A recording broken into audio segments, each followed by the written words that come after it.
Dans le cadre de ses missions, le CIVI suit la qualité des eaux des rivières sur son bassin, permettant d'orienter les interventions écologiques à mener sur le territoire. Plusieurs partenaires se répartissent ces missions d'identification de l'état des cours d'eau sur le périmètre de la collectivité qui regroupe près de 1000 km de ruisseaux et rivières. Regroupés selon des caractéristiques communes, plusieurs cours d'eau forment des unités appelées masses d'eau. Il s'agit généralement de sous-bassins comme le Colin, le Moulon ou le Barangeon, sur chacun desquels est établie une station de mesure. Cette station est une portion de rivière dont la qualité est représentative du fonctionnement global de la masse d'eau. Des analyses y sont menées régulièrement depuis plusieurs années, parfois de façon répétée au cours d'une même année.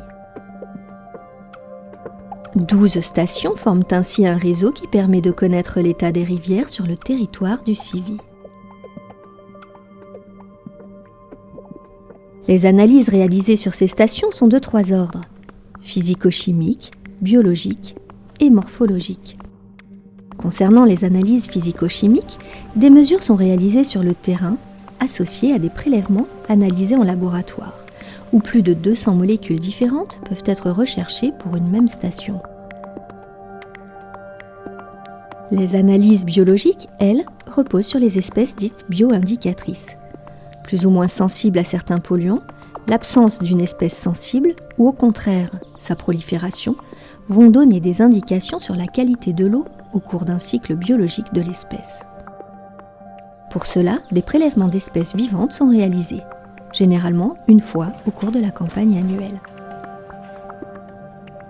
Quant à l'analyse de la morphologie, il s'agit d'observer la qualité physique du cours d'eau et son environnement, afin de déterminer s'il est adapté à abriter un écosystème riche et diversifié, des écoulements équilibrés et capable de déployer ses capacités naturelles à purifier l'eau.